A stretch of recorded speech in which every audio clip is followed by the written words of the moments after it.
Ich bin schon ewig auf der Suche nach einer App für meine Bassschüler und ich glaube, ich habe jetzt endlich die passende App gefunden. Ich verwende es bei mir im Unterricht, für meine Schüler und privat auch. Also wenn ich übe, ich greife immer wieder darauf zurück und finde es jedes Mal mega, mega gut gemacht.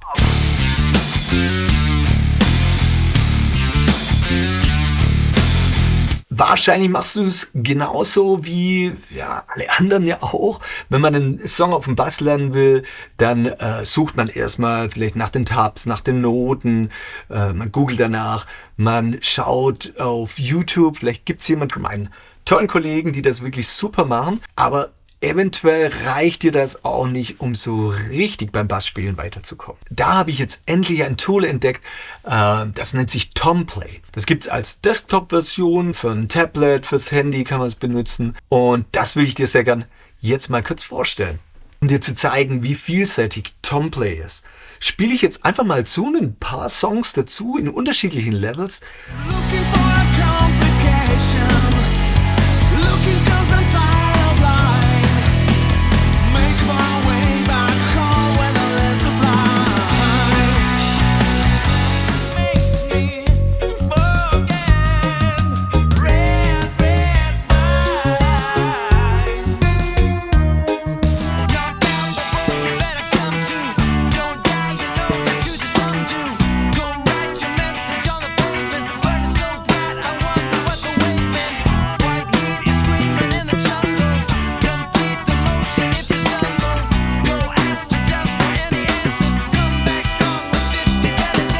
Es gibt wirklich eine große Auswahl. Man kann jetzt auch einfach mal danach suchen, was man denn haben möchte. Ich nehme jetzt mal Rage Against the Machine. Einfach weil es viele Schüler von mir immer mal wieder spielen möchten. Killing in the Name of, Klassiker. Geh hier rein und jetzt siehst du ja gleich, das gibt es in unterschiedlichen Versionen. Es gibt eine Anfängerversion, eine leichte, leicht bis mittel und die Originalversion. Du hast jetzt die Auswahl Noten und Tabulatur, nur Noten, nur Tabulatur. Ich würde jetzt mal Noten und Tabulatur nehmen, so ist für jeden was dabei.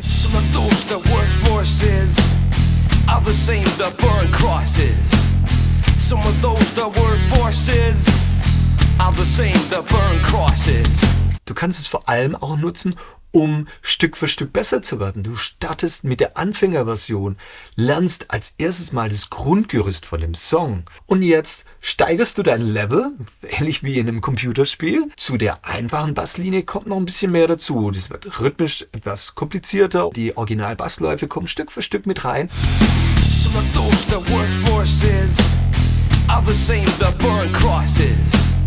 Und so lernst du jetzt den Song. Und nicht wie sonst vielleicht üblich, du startest schon mit der viel zu schwierigen Version, bleibst immer an der gleichen Stelle hängen, du übst eigentlich viel eher deine Fehler, als dass du einen Song so richtig übst und auf die wichtigen Sachen achtest, wie Groove und Timing. Passt alles zusammen. Hier oben hat es eine Zeile, das ist quasi die Menüzeile und da kommen jetzt wirklich ein paar wichtige Sachen.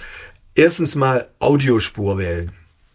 Du kannst hier jetzt raussuchen, ob du nur den Bass hören möchtest oder der Rest der Band dazu haben möchtest.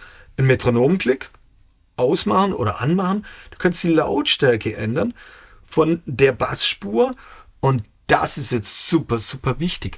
Im Normalfall, wenn du Songs übst, auch zu irgendwelchen YouTube-Videos, ist dann ganz oft die Bassspur noch mit dabei. Da kommt aber ein Problem mit rein. Und zwar spielst du jetzt zu der Originalspur dazu und man hört gar nicht so wirklich genau, welche Fehler du noch machst oder ob dein Timing wirklich gut passt. Das wird nämlich durch die Originalbassspur komplett übertüncht. Du kannst gar nicht so 100% genau sagen, okay, passt mein Timing da denn jetzt? Betone ich das denn richtig? Sondern du hörst die zweite Bassspur mit und das hört sich immer so an wie so, ja, das ist doch gut. Hört sich doch gut an. Das ist aber ein absoluter Trugschluss. Viel besser ist es, den Bass jetzt hier wegzunehmen. Du spielst dazu, du hast eine wirkliche Situation wie in einer Band. Da ist dann auch kein zweiter Bassist dabei, der dir hier durchhilft. Du allein musst das können. Deswegen empfehle ich, wenn man zu dem Song spielt, dann die Bassspur ausmachen. Wenn du erstmal die Basslinie üben möchtest und lernen möchtest, dann ist es natürlich manchmal auch ganz cool, wenn du den Bass nur anmachst und ein Metronom dazu laufen lässt.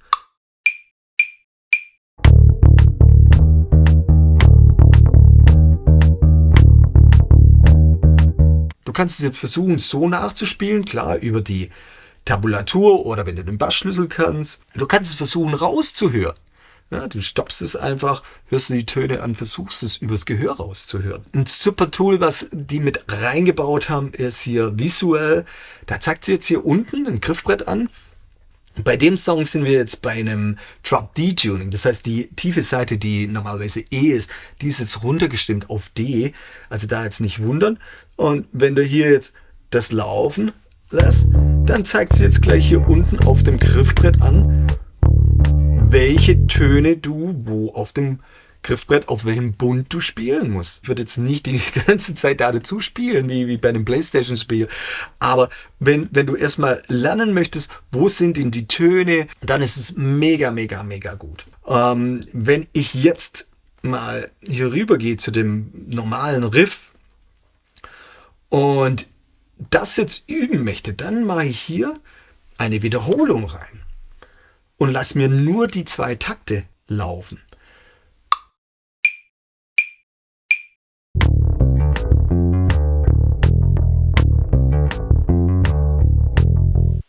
Wenn mir das jetzt zu schnell ist, dann kann ich hier oben das Tempo ändern. Ich gehe jetzt einfach ein Stück runter. Sound verändert sich dadurch natürlich. Ein kleines bisschen zum Üben reicht es aber vollkommen. Ich habe das Tempo runter reduziert von 87 ist original. Ich gehe mal hier auf 75.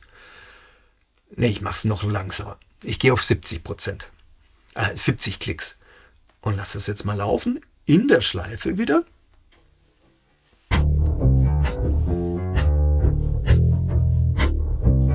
So kannst du es jetzt Stück für Stück lernen, ohne ständig Fehler zu machen, weil es viel zu schnell und viel zu schwierig ist. Das ist richtiges Üben. Wenn du das gut geübt hast, dann gehst du den nächsten Schritt weiter und spielst dann quasi zur Band ohne Bass und ohne Klick. Genau dasselbe.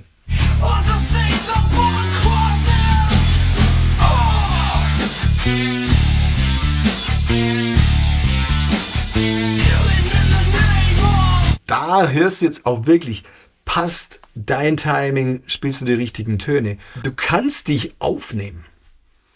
Und zwar hier mit Video- und Audio-Funktion.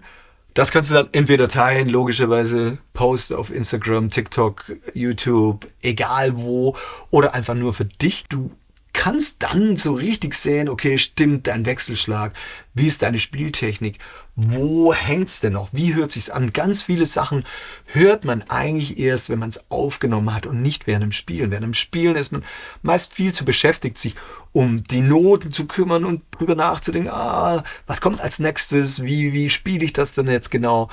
Wenn man es aufnimmt und dann danach analysiert, da lernt man so unglaublich viel. Cool, was kann man noch machen? In den Einstellungen kannst du einstellen, ob vertikal oder Seiten. Du kannst den Cursor an- und ausschalten. Das ist ein Teil, das sich mitbewegt.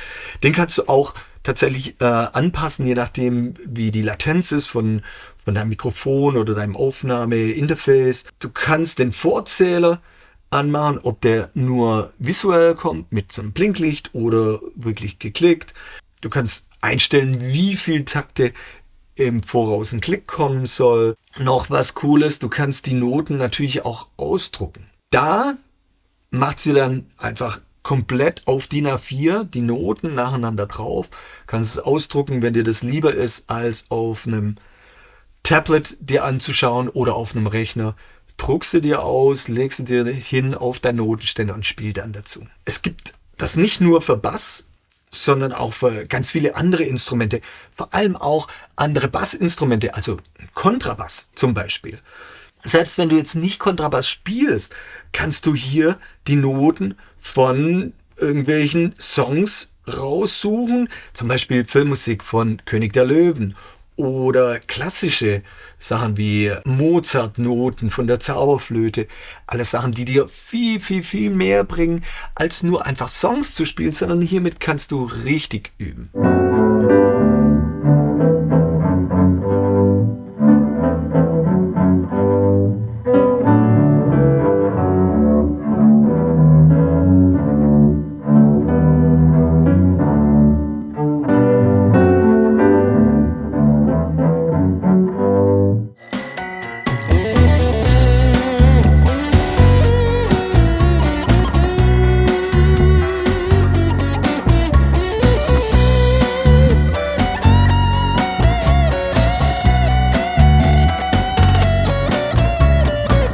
Esa mujer me está matando, mi espinado corazón. Por más que trato de olvidarla, mi alma no da razón.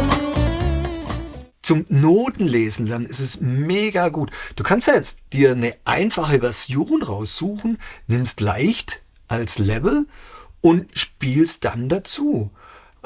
Auch hier gibt es wieder die Möglichkeit, du machst einen Loop mit einem schwierigeren Teil, um den zu lernen. Du kannst dich aber auch in so eine richtige Profi-Situation reinbringen, so wie mir das immer wieder passiert, wenn ich bei Musicals spiele oder mit Big Bands spiele und man vielleicht davor noch nicht mal wirklich die Noten bekommt oder wirklich nur ganz kurz vorher und man so richtig vom Blatt spielen muss.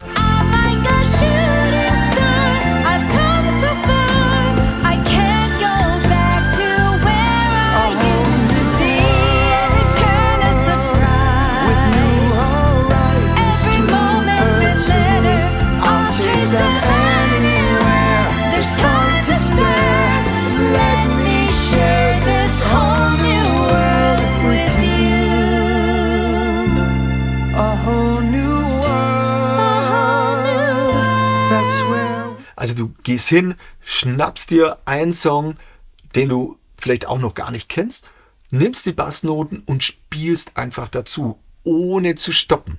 Egal wie viel Fehler du machst, egal wie viele Noten du richtig triffst oder nicht, versuch durchzukommen. Das ist das Wichtigste danach. Das ist auch eine wirklich hervorragende Übung, um dich mal in so eine Situation reinzupressen, die dir vielleicht bei einem Vorspiel mal passieren kann, wenn du vielleicht mit einem Schulorchester mal spielen möchtest oder bei einer Big Band aushelfen möchtest. Zusätzlich gibt es hier jetzt auch noch Musiktheorie, also so ein kleiner Theoriekurs. Da wird dir erklärt, wie denn so Harmonien aufgebaut sind, Akkorde, Tonleitern. Auch eine wirklich hervorragende Sache, wo du zusätzlich bekommst. Vielleicht spielst du auch noch ein anderes Instrument, Klaviernoten, komplette Band-Ensemble-Sachen sind drin. Vielleicht spielst du auch Harfe. Harfenoten sind auch dabei. Es lohnt sich dafür monatlich ein bisschen Geld in die Hand zu nehmen oder dann halt auch das Jahresabo zu machen. Ich bekomme so eine kleine Provision dafür, wenn du über den Link da unten dich bei Tomplay anmeldest. Und so profitiere ich ein kleines bisschen davon. Ist aber wirklich so, ich mache das Video jetzt nicht aus der Idee raus, dass ich hier jetzt wahnsinnig viel Geld damit verdienen würde. Überhaupt nicht. Ich finde es einfach eine super, super App. Also, check unten den Link, melde dich da an, hast eine 14 Tage, glaube ich, gratis Testversion immer. Und ich freue mich auf jeden Fall über ein Feedback von dir, wie es dir denn gefallen hat. Bis dahin, viel Spaß beim Bass lernen. Schau auch in meinen Bassblog bassmeup.de. Auch den Link findest du unten oder in meinen Online-Shop bass-lernen.de. Abonniere den Kanal, mach was immer du möchtest, um mir zu helfen. Ich freue mich, irgendwann mal von dir wieder zu hören. Viel Spaß, bis denn. Ciao, ciao.